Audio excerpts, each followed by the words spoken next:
방송에서 제공하는 보험 정보는 투자 판단에 대한 조언입니다.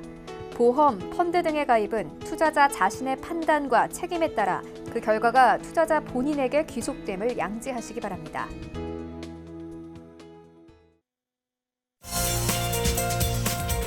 네, 보험에 대한 모든 것을 알려드립니다. 전문가 군단과 함께하는 시청자 맞춤형 보험 방송. 안녕하세요. 보험플랜 119의 진행 민채합니다. 갈수록 우리의 기대 수명은 길어지고 있습니다. 이에 따라서 혹시나 하는 마음에 노후 대비를 하는 게 이제 살면서 필수적인 요소로 변했는데요.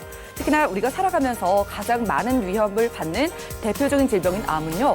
그 위험도가 너무나 높은 만큼 보험을 통한 철저한 대비가 필수라고 하는데요. 그래서 오늘 라이프플래닝 강의 시간에는요. 저렴한 가격의 실속 플랜으로 암보험 준비하는 방법 소개를 해드리려고 합니다. 암보험 없으신 분들도 그리고 지금 있으신 분들도 더욱더 든든한 플랜 세워보시기 바라고요. 그 어느 때보다도 건강 걱정 많은 요즘 같은 시기에 건강 지켜주는 보험 정보 소개해드리겠습니다. 참여 방법 살펴보시죠. 저희 보험플랜 119는요. 전화와 문자 통해서 여러분들의 보험 고민도 말끔하게 해결해드리고 있는데요. 02-3153-2662번, 끝자리 2662번으로 많은 전화 부탁드리고요. 무료 문자 참여도 가능합니다. 013-3366-0110번 메시지도 남겨보시기 바랄게요.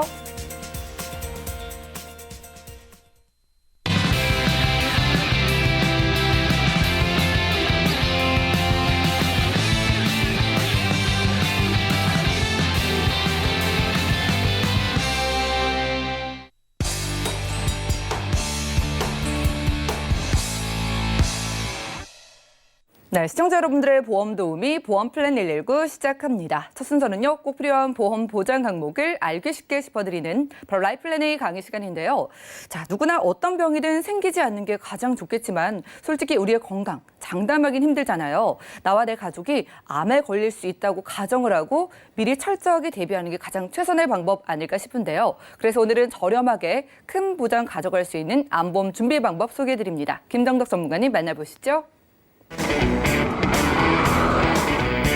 네, 오늘은 암보험입니다. 암보험. 자, 국민보험이라고 하는 실손 의료비 보험보다 더 많이 가입한 게 바로 이 암보험이에요. 암보험. 자, 들면 들수록 더 든든한 게 바로 암보험이죠. 그만큼 암보험이 굉장히 진화를 하고 있습니다. 진화를 하고 있다는 건 뭐냐면 그만큼 암을 치료하는 의료 기술이 굉장히 많이 발전을 하고 있다는 거예요. 그래서 시대에 맞게, 현실에 맞게 암보험도 진화를 하고 있죠. 그래서 이제 암은 예전에는 암을 치료하는 방법을 몰라서 계속 재발하고 전이하고 그래서 예후가 좋지 못한 경우도 많았지만 이제 의사 선생님들도 하시는 말이 암도 이제는 잘만 치료하면 완치할 수 있는 그런 질환 중에 하나다. 그래서 그렇게 두려워하지 않아도 된다라는 말씀들을 합니다. 그래서 암보험은 들어도 든든한데 자, 이렇게 말씀하시는 분들도 계세요. 아니, 암 걸리면 나라에서 다 해줘서 국민건강보험적인 게 되니까 치료비 5%만 내면 되는데 내가 치료비에 대한 부담이 없는데 암보험 같은 거 뭐하러 들어? 이렇게 말씀하시는 분들 계세요. 그런데 치료가 굉장히 치료 방법이 다양하게 많습니다. 자, 국민건강보험이 되는 10가지 치료법 중에서 만약에 국민건강보험 적용이 되는 치료법은 그중에 한두 개나 두세 개 정도고 나머지 6, 7개는 국민건강보험 적용이 되지 않는 비급여 치료예요. 근데 이 비급여 치료는 뭐 부작용도 적고 아니면 고통이라든가 아니면 완치나 재발도 잘 안 되고 완치될 수 있는 확률이 굉장히 높다 그래요. 근데 나는 국민건강보험 적용을 받으려고 나는 그렇게 운이 좋을까? 나는 국민건강보험공단 안에서 해결을 될 수 있는 그런 치료를 받을 수 있는 그런 암에 걸릴 확률이 그렇게 좋을까? 그래서 암은 저는 곧 운이라고 생각을 합니다. 운도 따라야 된다. 내가 치료도 간단하게 완치될 수 있고 보험 적용도 다 받을 수 있는 굉장히 운이 좋은 사람이어야 된다. 그렇지 않으면 암은 돈이다. 돈. 내가 그동안 신기술 계속 발전되는 그 신기술의 혜택을 보기 위해서는 국민건강보험 적용이 되지 않는 다 비급여 치료이기 때문에 나는 내가 그동안 일궈놓은 재산도 흠집 내고 싶지 않다. 내가 암이 걸렸을 때 국민건강 적용을 못 받더라도 제대로 된 치료를 받아서 완치에 가까운 치료를 받고 정기적으로 지속적인 정기검진까지 하고 싶다. 이런 경우는 돈이 있어야 돼요. 돈이.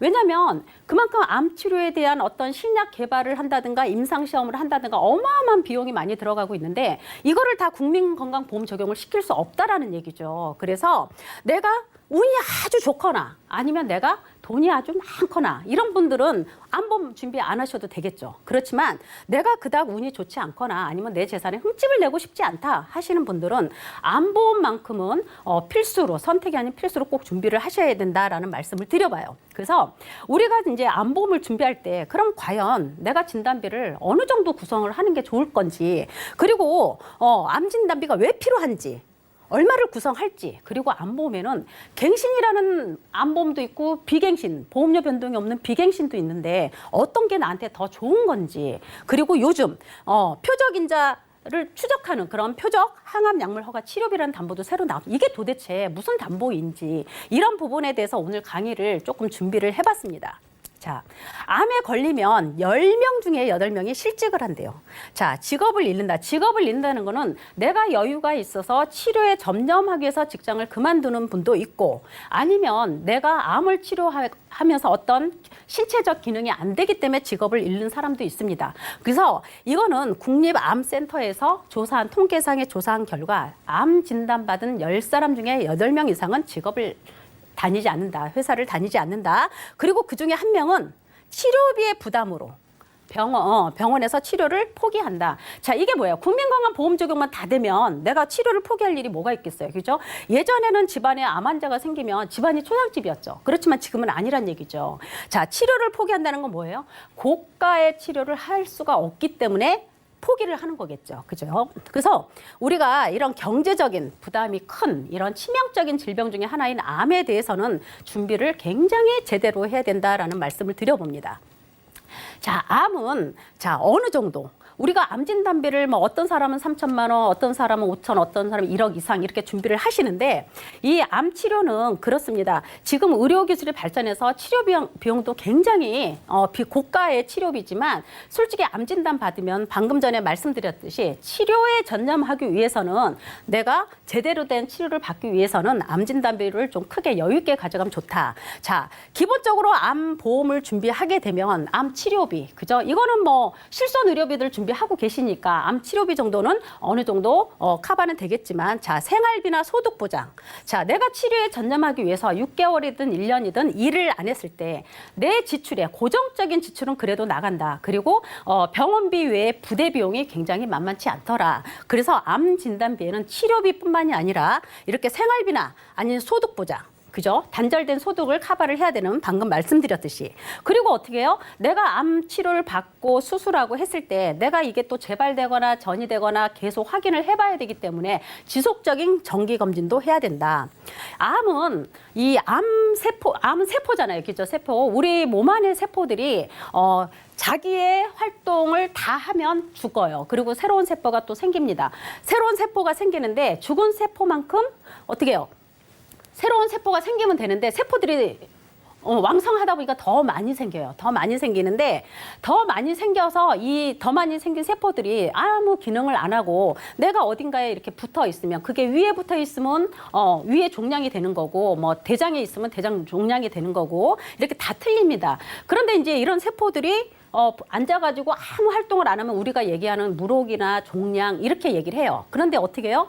이 세포들이 앉아갖고 자기네도 또 활동을 하려고 하죠. 그래서 옆에 세포들을 자꾸 공격을 하고 하게 돼요. 이걸 우리는 악성 종양이라고 합니다. 악성 종양. 그래서 우리가 그거를 일명 암이라고 해요. 그래서 암은 지속적으로 전이 되거나 재발할 수 있는 확률이 굉장히 높기 때문에 지속적으로 검사를 해야 된다. 그런 말씀을 드려보고요. 자, 암 진단비. 자, 우리가 처음에 이렇게 최초에 이제 암이 발생이 되면 가장 좋은 건 수술입니다. 수술로 딱 절제를 해서 수술을 해버리면 돼요.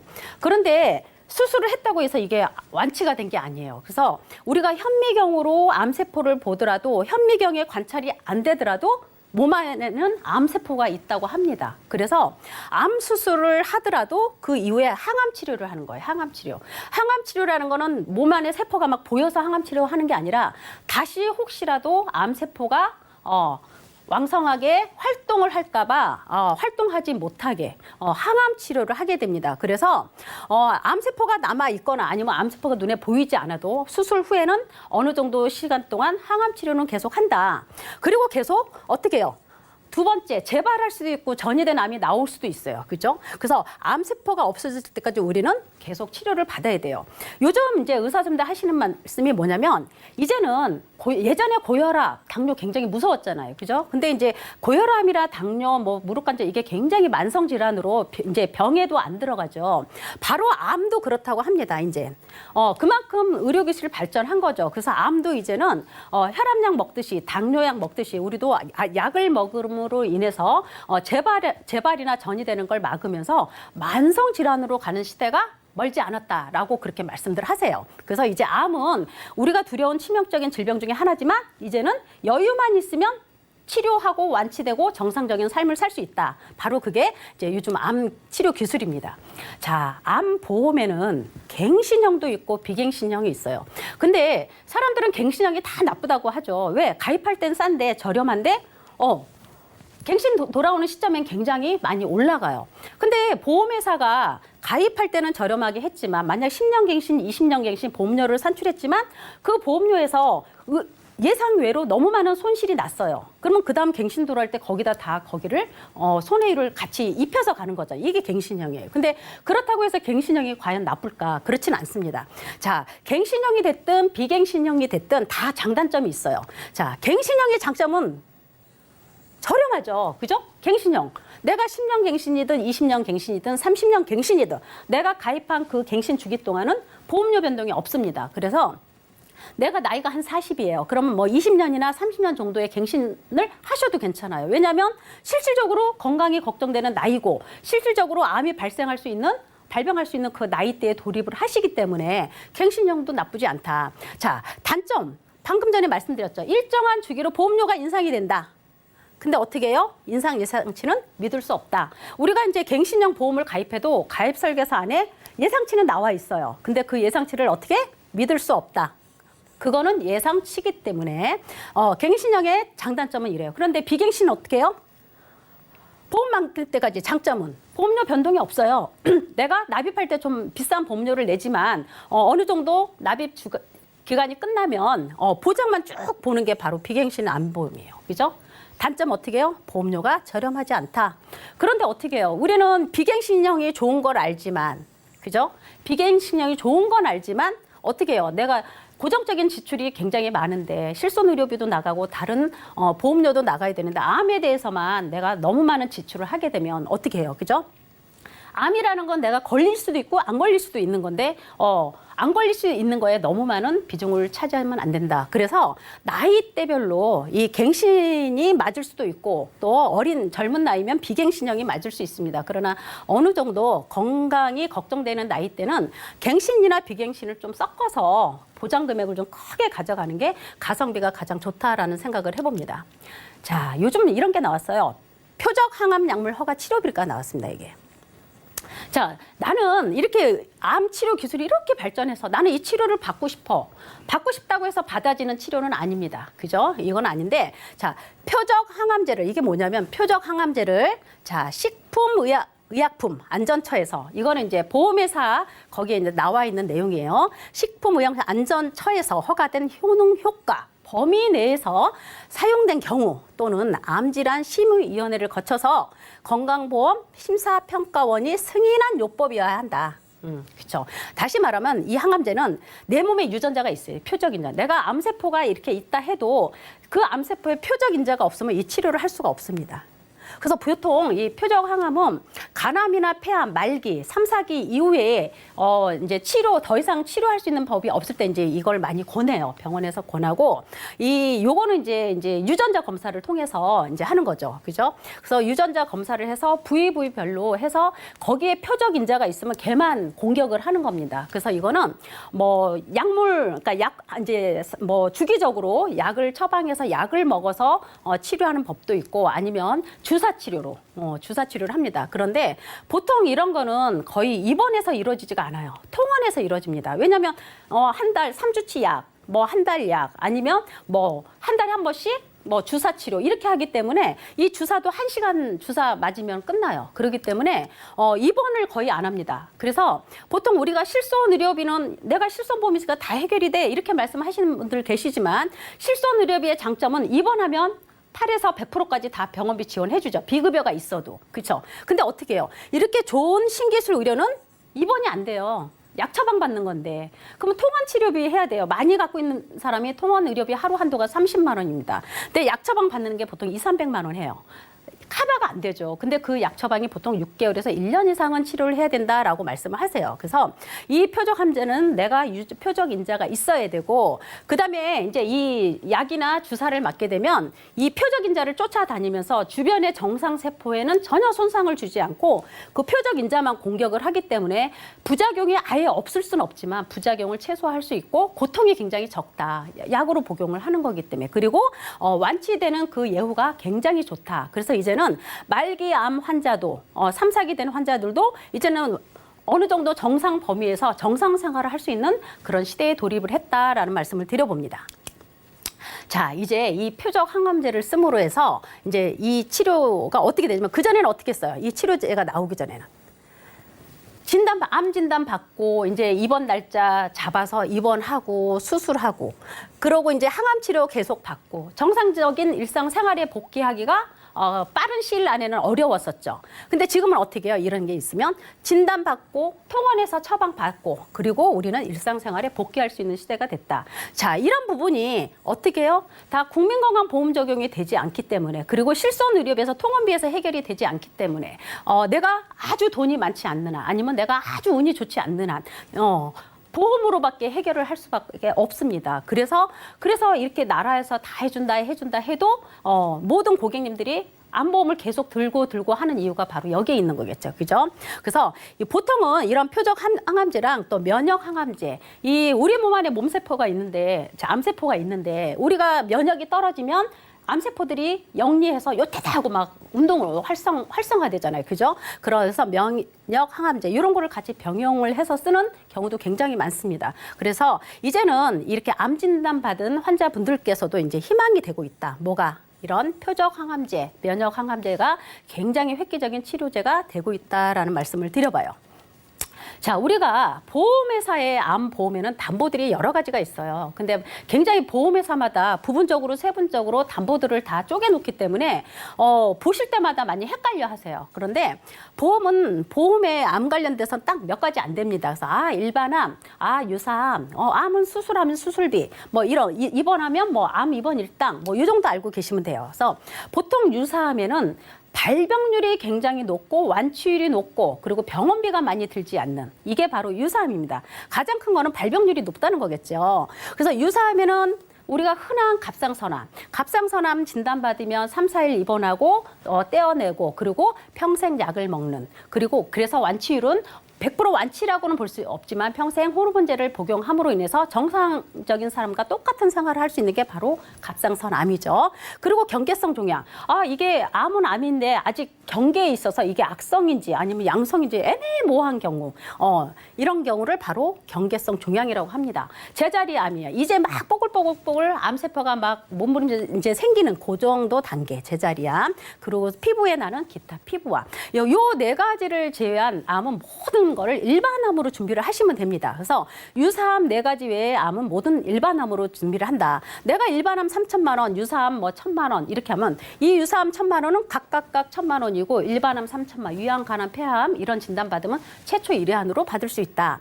그리고 암보험 안에는 암 수술, 내가 수술하게 되면 암 수술비 추가적으로 지급이 되는 거고, 항암 방사선이나 약물 치료하게 되면 또 수술비 주는 거고. 자, 일반암 이런 거는 다 방금 얘기했듯이 최초 1회안이죠. 한 번 받았는데 다음에 재발하거나 전이됐을 때 또 주지 않아요. 재발하거나 전이됐을 때 또 주는 거는 무슨 암이다? 재진단암. 재진단암은 어떻게 해요? 그런데 비싸죠. 왜? 이거는 2년마다 계속 내 몸에 암세포가 있으면 또 주고 하는 건데 이게 저렴하지는 않겠죠. 재진단암. 그래서 보통 호불호가 많이 갈리는 게 바로 재진단암이에요. 그래서 재진단암 가입할 바에는 일반암을 좀 더 크게 가져가고 싶다 하시는 분들도 있고, 또 가족력이 있어서 재발이나 전이된 경험이 많이 있으셨던 분들은 재진단암 진단비를 굉장히 선호하시는 분들도 계세요. 그리고 이제 이번에 생긴 게 여기에 바로 표적 항암 약물 허가 치료비라는 담보가 새로 생겼습니다. 그래서 이 표적 항암 약물 허가 치료비는 지금 보험사에서 많이 만들어내질 않았어요. 그래서 몇 군데밖에 없는 담보 중에 하나입니다. 자, 우리가 40세 분을 대상으로 해서 설계를 한번 해봤어요. 그래서 보통 이제 솔직히 이제 암 진단 받게 되면 뭐 5천이다, 1억이다 이거 금액을 정할 수가 없어요. 그 집안의 소득이 얼마이냐에 따라서도 달라질 수 있고 어떤 치료를 하느냐에 따라서도 달라질 수가 있습니다. 그래서 보통 한 40세 되신 분들의 진단비를 5천만 원 정도 플랜으로 한번 짜봤어요. 저렴하게 실속 있게 한번 해봤는데 자 무해지 비갱신으로 해서 20년 납의 100세로 일반암 진단비 2천만 원 넣었어요. 일반암 진단비. 그리고 아까 어떻게 해요? 갑상선암이나 제자리암, 경계성, 기타 피부암 각각 1,000만 원 넣었죠. 그리고 어떻게 해요? 반복적으로 받을 수 있는 거 암 수술비도 넣었어요. 300만 원. 그리고 항암 치료 받을 수 있어요. 항암 치료 500만 원 넣었어요. 그리고 그랬을 때 20년 납에 100세 무해주를 했을 때 암보험 2천만 원짜리가 남자는 4만 원이고 여성은 3만 1천 원이에요. 이렇게 준비하실 수가 있고 이제 우리는 이제 암 2천 갖고는 부족하죠. 근데 다 비갱신으로 이렇게 준비를 해서 가져가면 되겠지만 보험료에 다른 지출이 많아서 힘들다. 그럼 이렇게 비갱신으로 같이 세팅을 하는 겁니다. 비갱신. 자, 40세 되신 분이 20년 동안 보험료 오르지 않는 20년 갱신으로 했을 때, 자, 그러면 암 진단비가 5천만 원 플랜이 되겠죠. 그죠? 5천만 원 플랜이 됩니다. 그래서 진단비 5천만 원 만들 때 20년 갱신으로 일반암 3천만 원, 또 유사암은 여기 500만 원만 넣습니다. 그리고 암 수술 똑같이 넣었어요. 왜? 반복적으로 재발했을 때 반복적으로 받을 수 있는 거고, 자, 항암 치료도 1,000만 원 넣습니다. 자, 항암 약물 치료도 요것도 암하고 똑같아요. 최초 1회안이겠죠. 자, 재발해서 수술하는 수술비는 반복적으로 받을 수가 있어요. 그리고 여기에 바로 표적 항암 약물 치료비 최초 1회안 5천만 원을 넣었어요. 그러면 만약에 내가 암 진단 받았다. 그러면 5천만 원 지급받을 수 있는데 만약에 이게 수술했지만 나중에 전이 되거나 재발해서 이걸 표적 인자 잡아서 이거를 치료를 해야 된다. 그럼 추가로 5천이 또 나올 수 있는 거예요. 그죠?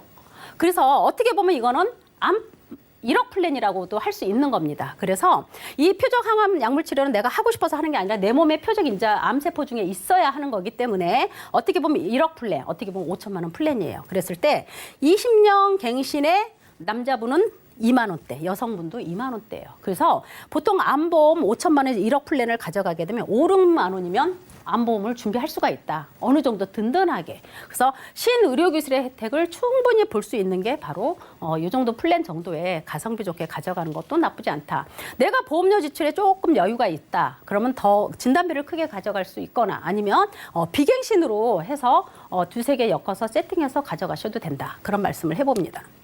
그래서 오늘은 이제 암 의료기술이 계속 발전하고 있잖아요. 아까도 말씀드렸듯이 세포 활동이 너무 왕성해서 어느 종기에 붙을지 모르는데 내가 위에 붙으면 위암, 간에 붙으면 간암. 처음에 이제 어떤 이상이 있어서 봤더니 위궤양이 위암되고 이렇게 가는 거잖아요. 그래서 이 암에 대해서는 우리가 발전된 의료 혜택을 받을 수밖에 없습니다. 예전에는 암 진단 받으면 어떻게 해요? 항암 치료하게 되면 왕성된 그 머리카락 자라고 발톱, 손톱 자라는 그런 왕성한 세포들까지 다 죽여버리니까 그동안 이제 그전에는 암 수술 받고 항암 치료하면 이제 모자 쓰고 다니고 머리카락 빠지고 손톱, 발톱 빠지고 입안 헐고 이런 일이 굉장히 많았어요. 그렇지만 지금은 암 환자분들 모자 쓰고 다니시는 분들 없으세요. 그만큼 계속 의료 기술이 발전하고 있기 때문에 그 혜택을 우리는 충분히 여유가 있으면 받을 수 있다. 그래서 연세가 있거나 나이가 있으신 분들 아니면 보험료 지출하는데 어느 정도 조금 부담이 되시는 분들은 이렇게 갱신과 비갱신의 장점을 살려서 조금 세팅해서 업셀링하는 효과를 기대해 보는 것도 나쁘지 않다라는 말씀을 드려봅니다. 그래서 오늘 강의는 암보험을 조금 가성비 좋게 만들 수 있는 방법에 대해서 조금 같이 알아보는 시간을 가져봤습니다. 네, 라이플랜의 강의 시간이었습니다. 자, 3명 중에 1명, 우리 가족 중에 1명이 암에 걸릴 수도 있는 확률이죠. 더 이상 외면만은 할 수가 없겠습니다. 아픈 것도 서러운데요. 일자리도 뭐 거의 다 잃게 된다고 하고요. 생계 유지조차 정말 힘들어질 수도 있다고 해요. 암보험을 크게 준비하기 위해서 가성비를 따져서 준비하는 방법을 소개해드렸는데요. 갱신과 비갱신 보험을 혼합을 해보시고요. 그리고 최신 치료 기법인 표적 항암 치료에 대해서 5천만 원을 일시금으로 받을 수 있는 특약에 대해서 한 만 원에서 2만 원으로 구성하는 방법 소개해드렸습니다. 오늘 소개해드린 플랜은요. 이미 뭐 암 진단비 몇 천만 원씩 들고 있으신 분들도 충분히 혹할 만한 그런 내용인 것 같아요. 많은 분들 관심 있으신 만큼 몇 가지 질문 통해서 짚어보겠습니다. 자, 전문가님, 제가 좀 건너에도 또 암에 걸리신 분이 계세요. 네. 그런데 의사가 표적 항암 치료를 받으면 좀 예후가 좋겠다라고 했는데 이게 치료 비용도 비싸니까 또 알아보고 계시고 네. 내가 가진 보장이 이걸 받을 수 있는지도 좀 확인을 하고 있는 그런 상황이라고 하더라고요. 네. 표적 항암 치료가 정확히 뭐고 이게 보험으로 가입하게 되면 한도가 얼마나 될까요? 표적 항암 치료는 이건 아직 결과치가 100%다 좋다 이렇게 나온 건 아니에요.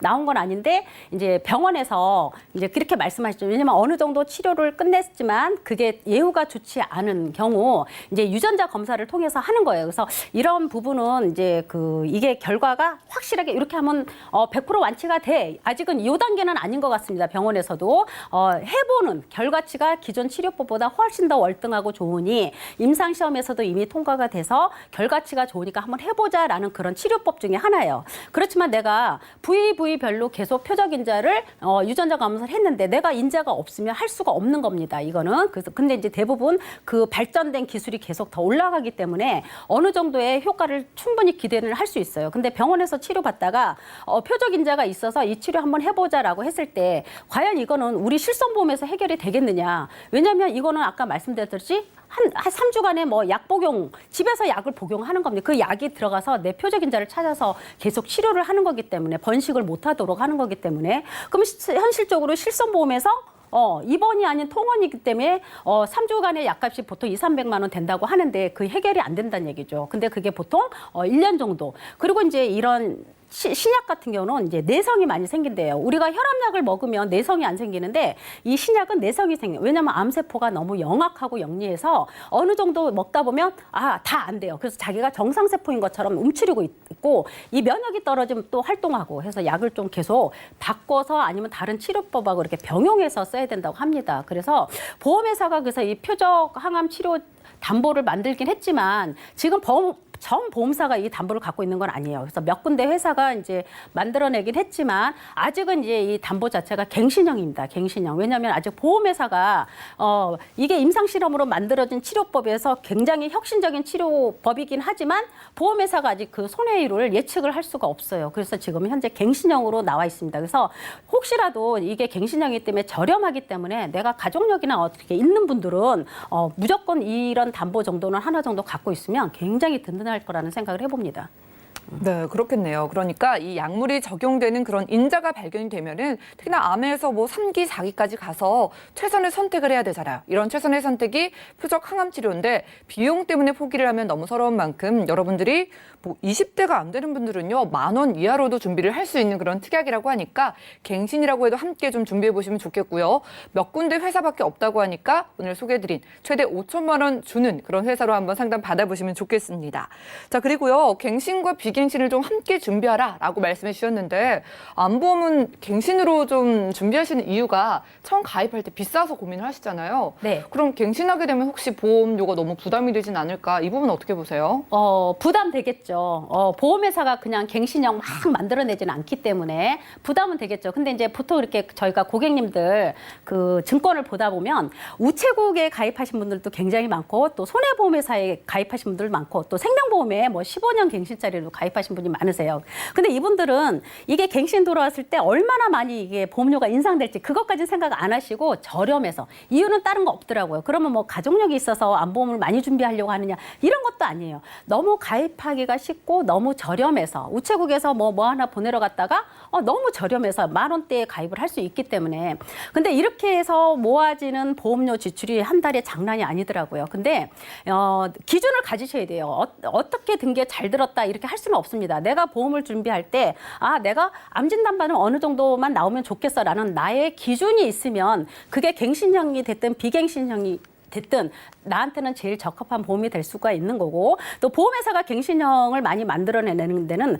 가입할 땐 저렴하지만 그 이후에 다시 재갱신을 할 수 없을 만큼의 손해율이 충분히 올라갈 수도 있습니다. 그래서 그거는 얼마나 많이 오를 거다 이거는 어느 누구도 장담을 드릴 수가 없어요. 그래서 그거는 내가 갱신되는 시점이 돼봐야 아는 거겠죠. 그래서 갱신되는 시점이 돼봤는데 그닥 많이 안 올랐어. 그럼 한 번 더 갱신할 수도 있겠죠.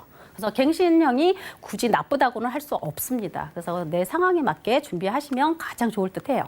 그러네요. 비갱신이 좋다, 뭐 갱신이 나쁘다라고 이야기를 할 수 있는 부분은 아닌 것 같아요. 젊으신 분들은 당연히 비갱신이 가장 유리하겠고요. 지금 나이가 있으시고 또 보험료가 부담된다 하시는 분들은요. 갱신을 비갱신과 섞어서 가입을 하시면 좀 누구보다 가성비 뛰어나게 큰 진단비를 준비할 수 있을 것 같습니다. 오늘은 김정덕 전문가님과 라이플랜데이 강의 시간 함께했고요. 자, 여러 가지 보험들 가운데서도 암보험만큼은 다다익선이라고 볼 수가 있겠습니다. 주변에서 흔하게 볼 수 있고요. 내 일이 우리 가족의 일이 될 수도 있는 만큼 암 진단비 그리고 표적 항암 치료에 대한 특약에 대해서도 저희와 함께 상담해 보시고 좀 추가적으로 준비해 보시면 좋겠고요. 자, 가격 부담 없게 또 우리 가게에 부담 안 되는 선에서 필요한 보험들 저희가 속속 골라 소개해 드리고 있으니까 전화 문자 연락 주셔서 우리 가족에게 맞는 보험 상담 받아보시기 바라겠습니다. 그럼 오늘 강의 내용 정리해 드리고요. 상담 시간 이어갈게요. 잠시만요.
네, 보험플랜 119 이어지는 순서는 톡톡 보험 처방전입니다. 시청자분들의 다양한 보험 관련된 고민을 저희가 1대1로 세세하게 상담 도움드리는 시간인데요. 오늘 어떤 사연 와 있을지 화면 열어보겠습니다. 안녕하세요. 저는 경기도에 거주하고 있는 30대 워킹맘입니다. 최근에 저희 가족에게 가장 기쁜 소식은요. 바로 재난지원소득을 받게 된 건데요. 4인 가족이라서 꽤 큰 금액을 받게 되니까 어떻게 사용할지에 대해서 고민이 되더라고요. 솔직히 제가 맞벌이에 육아까지 병행하다 보니까 체계적인 경제 관리를 잘 하지 못하거든요. 그래서 이번에 말 나온 김에 우리 가족의 수입과 지출에 대해 따져보고 재난금 사용처에 대해 고민해보기로 했습니다.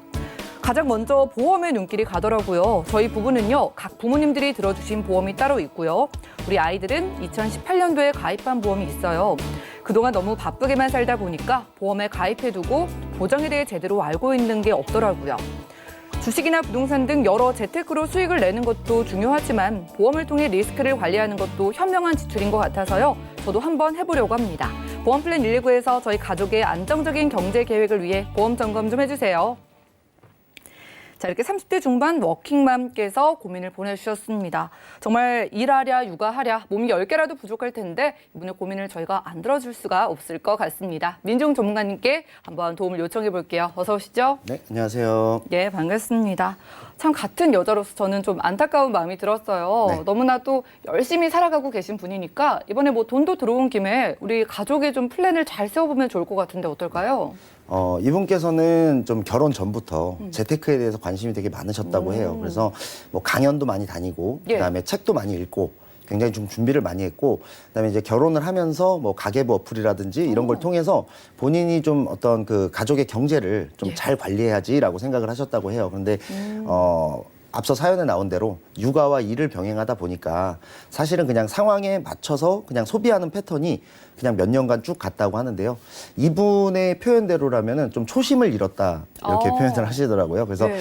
이번에 재난지원 소득에 대해서 이걸 가지고 남편분과 상의를 하던 중에 어떻게 소비하면 좋을까 이런 상의를 하다가 과거에 이제 본인이 재테크와 관련된 그랬던 어떤 열정이라든지 이런 것들이 다시 좀 샘솟아서 본인들의 어떤 재테크와 관련된 것들을 또 얘기를 나누다 보니까 보험 이런 쪽에도 좀 관심이 가서 저희 쪽으로 상담을 좀 주셨다고 합니다. 솔직히 저는 이분 보고 좀 배워야겠다고 생각을 한 게 30대 정말 젊으신데 그래도 재난지원소득 갑자기 돈이 들어왔는데 내가 하고 싶었던 걸 하는 게 아니라 이 기회에 재테크를 다시 한번 생각을 하시는 거잖아요. 네, 그렇죠. 이분 지금 가족의 보험 어떨까요?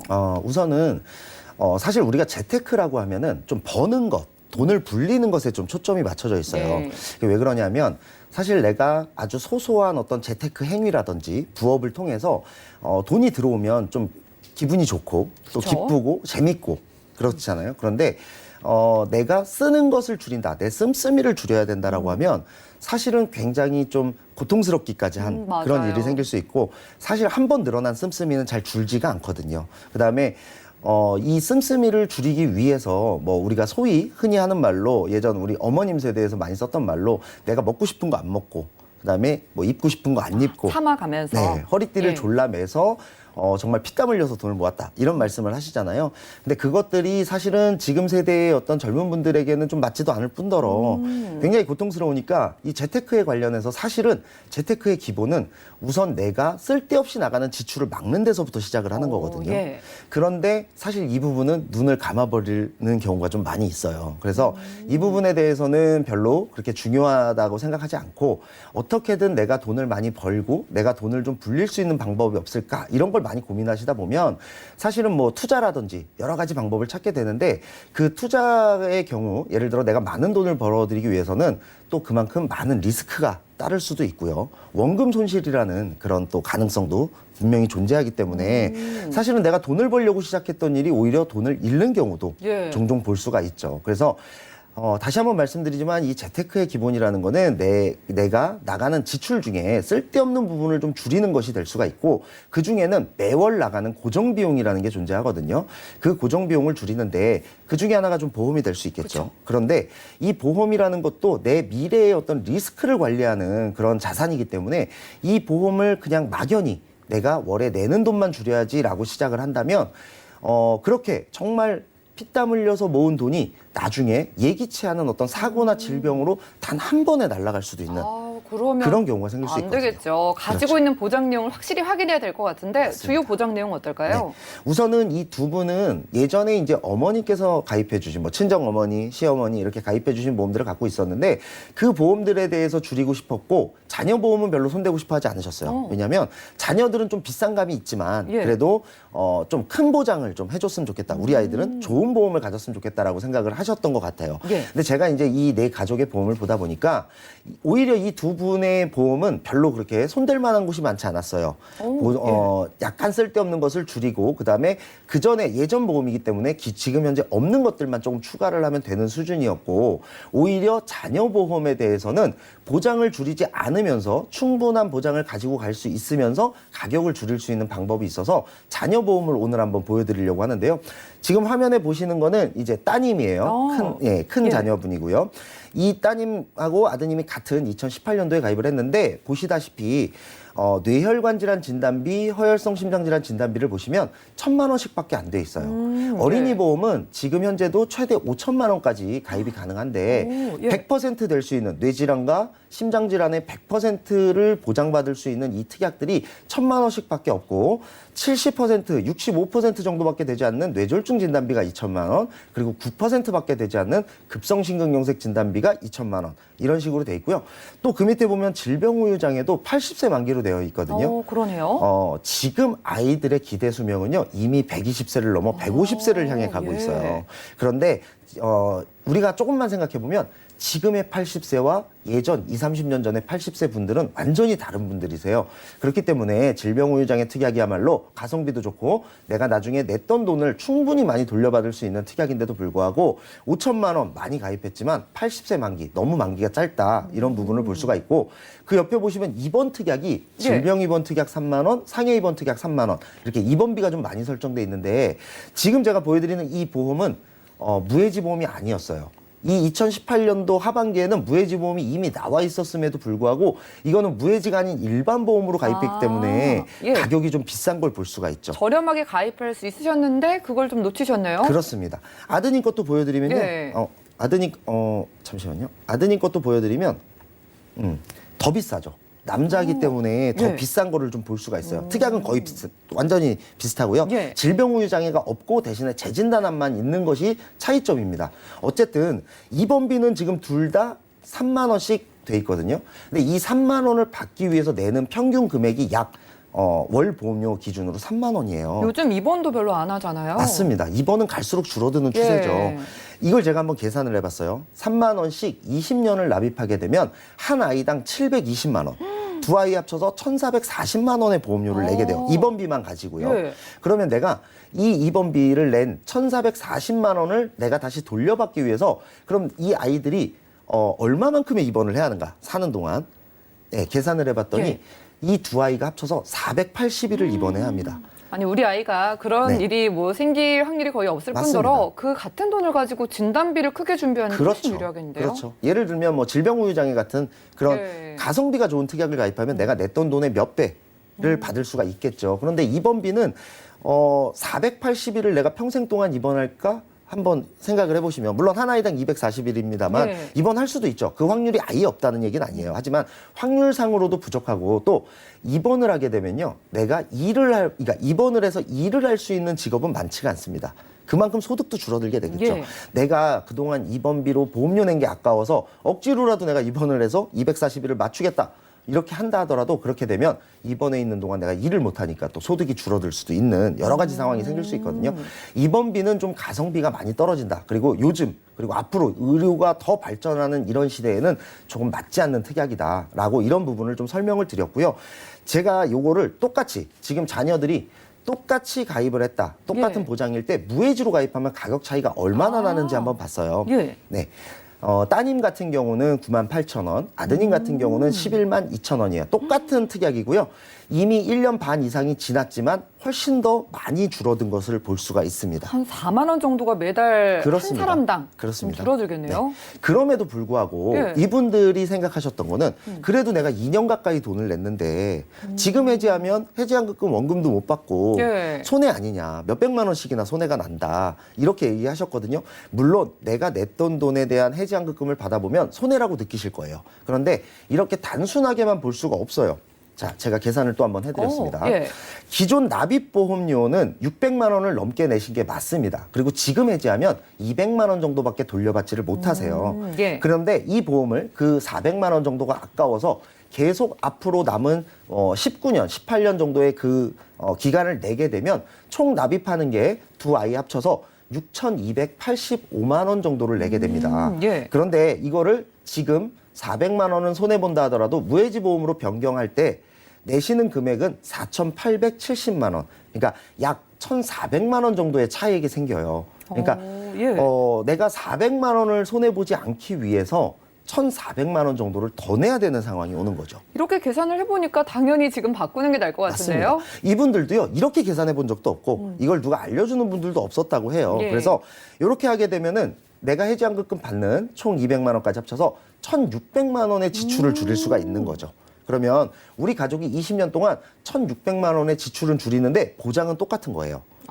보장은 똑같고 이만큼을 덜 낼 수가 있는 겁니다. 아니 이렇게 재테크를 중요시하게 생각하시는 분이 이거 정말 놓쳤으면은 정말 나중에 알면은 맞습니다. 바닥을 칠 만큼 억울했을 것 같아요. 맞습니다. 아까도 말씀드렸지만 고정비용, 지출을 줄이는 거. 예. 예를 들어 내가 10만 원 버는 것도 기분이 좋죠. 하지만 내가 원래 매월 나가는 게 10만 원 줄어든다면 똑같은 재테크를 하는 거예요. 그리고 10만 원을 벌기 위해선 매월 같은 노력을 해야 되지만 한 번 줄여놓은 보험료는 다시 늘어나지 않기 때문에 계속해서 한 번만 한 달만 딱 고생해서 우리 가족의 보험을 손봤다라고 하면 더 이상의 노력이 필요 없이 그냥 매월 10만 원의 차익이 생기는 거라고 볼 수가 있죠. 그래요. 보험료를 줄여간다는 것도 중요하지만 보장도 커진다고 하셨잖아요. 맞습니다. 보장 일단은 살펴볼게요. 제가 봤을 때 예. 아까 뇌혈관 질환 진단비나 허혈성 심장 질환 진단비가 많이 부족했고 가성비가 좀 좋지 않은 특약을 가입하고 있었다고 했잖아요. 예. 이대로 가입을 시켜드릴 수는 없었고요. 제가 조금 손을 봤는데요. 우선 아시겠지만 질병우유장애 특약 굉장히 중요합니다. 고령화 시대가 되는 요즘 시대에는 더욱더 중요하고요.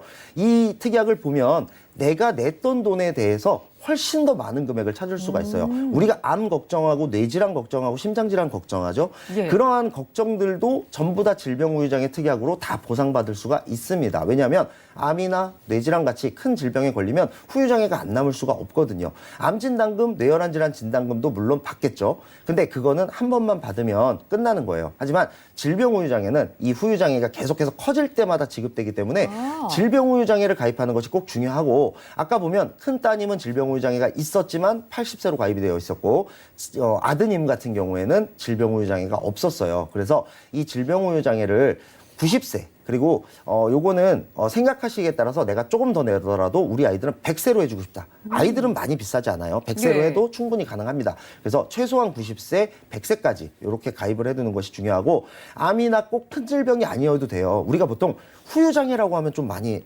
혼동하시는 분들이 있어요. 후유장애, 장애인 이런 말과 좀 혼동을 할 수가 있어요. 예. 후유장애와 장애인 할 때 그 장애는 다릅니다. 글자도 다르고 뜻도 달라요. 예를 들어서 내가 나이가 들어서 늙었는데 예. 치아가 5개 빠질 수 있죠. 그런 분들 충분히 많이 그럴 볼 수 수 있죠. 있잖아요. 예. 그것도 후유장애입니다. 그런데 우리가 치아가 5개 빠졌다고 해서 장애인이라고 하진 않잖아요. 그렇죠. 장애인 그러면 왠지 굉장히 크게 다쳤을 것 같은 느낌을 가지는데 그렇지 않고요. 예를 들어서 뭐 내가 눈이 좀 침침해갖고 시력이 떨어진다라든지 귀가 잘 들리지 않아서 보청기를 껴야 한다. 이런 것도 후유장애가 될 수 있고, 아까 말씀드린 대로 치아가 5개 이상 결손되면 그것도 후유장애입니다. 내가 허리가 네. 좋지 않아서 디스크 판정을 받아도 후유장애고요. 무릎이 좋지 않아서 우리가 관절을 오래 쓸 거잖아요, 이제. 그러면 내가 가지고 태어난 관절은 다 쓸 수가 있어요. 그러면 인공관절을 삽입하겠죠. 그런 말씀- 것들도 다 후유장애예요. 들어보니까 뭐 만기를 길게 가져가야 되는 이유가 확실히 맞습니다. 느껴지는 게, 이게 뭐 사고가 생겨서 내가 아파서뿐만이 아니라 네네.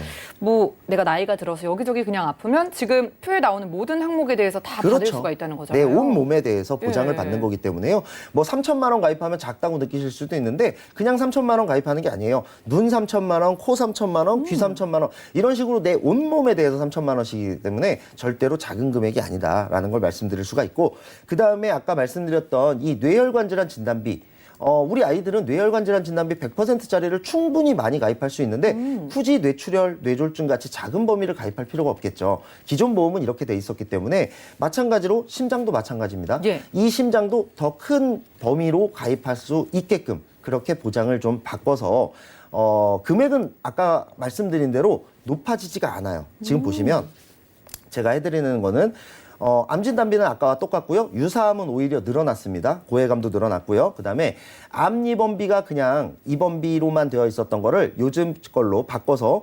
암병동에 입원했을 땐 얼마, 요양병원에 입원했을 땐 얼마, 요걸로 더 이상 분쟁이 없게끔 이렇게 보험이 바뀌었기 때문에 이렇게 준비를 해드렸고요. 그러니까 암에 대해서는 똑같고 유사암만 늘어나 있는 형태예요. 그다음에 질병우유장애는 만기를 늘려드렸고, 아드님 같은 경우는 없었는데 새로 생겼고, 그다음에 뇌혈관 질환 진단비도 3천만 원씩 더 늘려서 가입을 했고, 최대 5천만 원씩도 가입할 수 있다라는 점, 그리고 71대 질병 수술비, 요즘은 102대까지도 나와 있기 때문에 이 부분도 했습니다. 다만 가격은 오히려 아까 제가 똑같은 보장에 무해지로 했을 때 싸진 것보다 더 싸졌어요. 이유는 뭐냐면 예. 입원비를 제거했습니다. 이 부분은 남편분과 아내분하고 같이 상의를 했고요. 어차피 입원비에 대해서는 실손보험에서 90% 보장을 하고 있어요. 정말로 아이들이니까 혹시나 면역력이 떨어진 아이들은 입원을 자주 할 수도 있고, 형제니까 또 옮을 수도 있거든요. 그런 경우에는 입원비를 넣으셔도 됩니다. 단 가성비가 떨어진다고 생각하면 한 10,000원 정도만 넣으시면 실비와 함께 내 돈 들어갈 일은 없어요. 오래 입원하더라도. 예. 그렇기 때문에 그 부분을 충분히 설명드려서 저하고 상의하에 입원비는 제거를 했고 나머지를 늘렸더니 오히려 그전보다 보험료는 더 줄어들었어요. 그래서 이 부분으로 거의 총 내는 보험료는 약 한 아이들 보험 2가지만 가지고 1,800만 원 정도를 줄였다. 그러니까 이렇게 볼수 최종적으로 지금 보면은 2건을 정리하고 맞습니다. 그리고 무해지로 네. 새로 가입을 하는 거네요. 네, 새로 가입을 해서 20년을 새로 시작하더라도 총 납입 보험료는 합쳐서 1,800만 원 정도를 줄여드릴 수 있고, 보장은 훨씬 더 늘어났고 가성비가 좋지 않은 입원 특약만 제거를 했다. 이렇게 보시면 될 것 같습니다.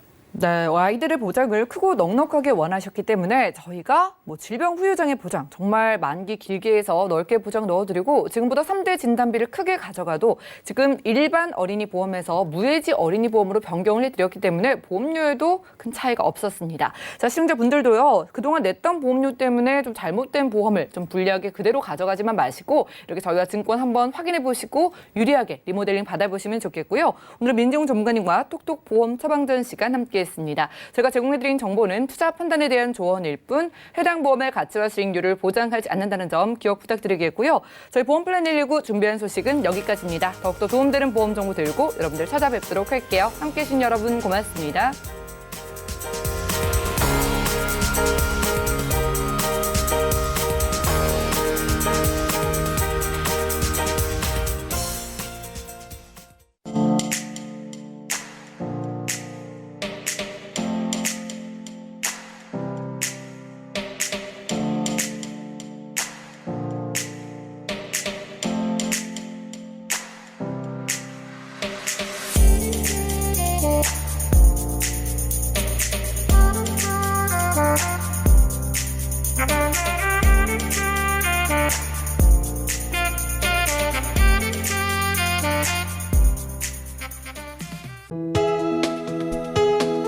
본 방송에서 제공하는 보험 정보는 투자 판단에 대한 조언입니다.